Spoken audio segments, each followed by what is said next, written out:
纽约的房东已经崩溃了，租客把房子砸烂了也不给钱。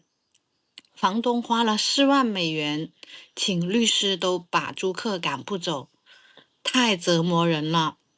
对于纽约东哈莱姆区一栋新建公寓楼的业主来说，过去2年几乎是一场挥之不去的噩梦。房东表示，一名被安置入住的租客不仅长期制造骚乱，威胁邻居，还将自己的公寓砸得面目全非。尽管房东早在2024年8月就启动了驱逐程序，并且租约已经于2025年2月份到期，但是直到现在，对方仍然迟迟没有被正式的搬离。租客毁掉了他们的生活整整2年的时间，而房东却连让法官把租客赶出公寓都做不到。房东无奈地说道：新公寓迎来问题的租客。涉事的公寓位于东119街309号，是一栋2023年刚刚建成的4层楼的住宅楼，共有8个市场价出租单元。根据房东介绍，租客于2024年3月份入住一间大约450平方英尺的单间公寓，月租为2350美元。房租费是由纽约市人力资源管理局 HRA 提供的住房补贴支付。房东表示，由于该公寓符合纽约市 CityFast 住房补助计划的条件，房东必须接受符合资格的申请人，其中包括曾经居住在收容所系统中的居民。如果拒绝这类申请人，很可能会被指控存在住房歧视。房东说，他们只好接受，却根本不知道这个人会成为一场灾难。房屋被砸毁，损失高达3万美元。根据曼哈顿最高法院文件显示，这个租客将自己租住的公寓严重破坏，砸穿墙体，损毁石膏板，破坏卫生间设施，损坏室内结构。房东和他的儿子估计仅房屋维修的费用就达到大约3万美元。除此之外，他们为了驱逐租客已经支付大约4万美元的律师费。换句话说，这场纠纷已经让他们母子俩损失了超过7万美元。邻居们苦不堪言，然而房屋损坏只是问题的一小部分。房东和邻居们表示，这名租客长期存在极端的扰民行为，包括打开所有炉灶后离开公寓，深夜持续大声的恐叫数小时，用力敲击墙壁，赤身裸体在走廊奔跑，向物业员工发送大量的威胁短信，指控工作人员偷信件、贩毒，甚至从事受教行为。法院的文件还显示，2024年6月21日的凌晨，这名租客曾经不断地敲打一名邻居的房门，通过猫眼窥视对方，并且蹲守在门口进行骚扰。房东的儿子表示，对方曾经连续给自己发送数百条内容的混乱、充满攻击性的短信和电话，所以那天他不得不报警求助。随后，这名租客被救护车送往医院接受处理。还有，楼上的住户经常被震醒。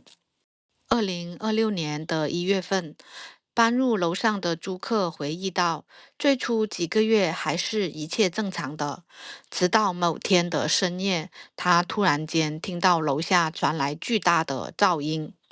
他用一种语言疯狂大喊大叫，还不断地摔东西。楼上的租客原以为只是一次激烈的争吵，但是类似的情况随后是反复的发生。到了秋天，对方还不断的开始向地面砸重物。楼上的租客经常半夜被震醒，感觉整个公寓都在晃动。楼上的租客他表示，理解对方可能需要帮助，但是认为问题不应该全部由邻居和房东承担。如果未来不返回国，他也打算搬离这栋公寓。驱逐的程序拖了1年，仍然未完成。事实上，房东早在2024年7月份就向法院提交终止租约的通知。经历了漫长的诉讼之后，2026年5月6日，法官终于批准对租客实施驱逐。然而，问题仍然没有结束。房东表示，法院批准了驱逐，但是他们还在等相关的部门安排执行。换句话说，即便已经获得了驱逐令，但是这名租客依然可以继续的住在他的公寓里面。房东怒批纽约制度的失灵。房东认为，问题的根源并不完全在于租客的本人。房东不认为租客是故意变成这样的。真正的问题是，政府把这些有严重心理问题的人安置进私人住宅后，就不再负责任了。房东表示，房东不是社工，也没有能力处理复杂的精神健康问题。房东经营房产是做生意，不是承担社会服务职能。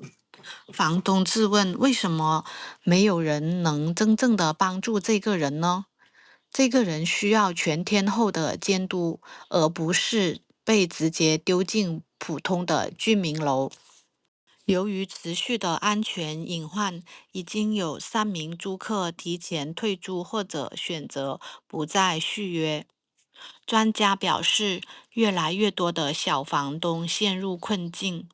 纽约知名的房地产律师表示，纽约的法律对于扰民的租客的驱逐的程序是极其复杂的。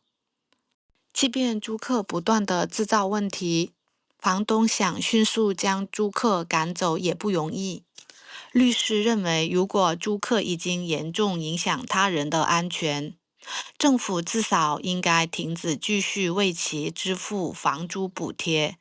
但是他坦言，这种情况几乎从未发生过。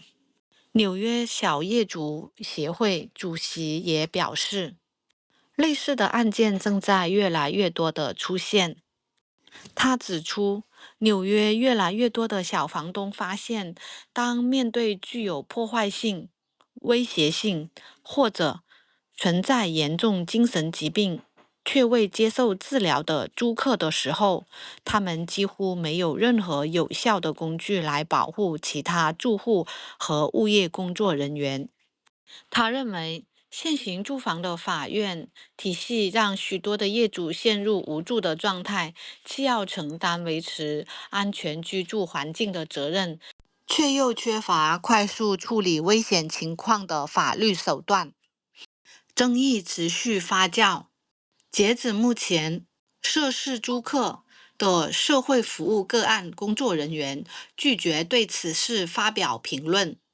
纽约市社会服务局以及市长办公室也未回应媒体置评的请求。而对于这栋东哈莱姆区的新公寓来说，这场持续将近2年的风波仍然未画上句号。房东一家仍然在等待最后的驱逐执行。然而，楼里的居民们则继续生活在不确定与担忧之中。非常感谢大家观看我的视频，欢迎点赞和订阅。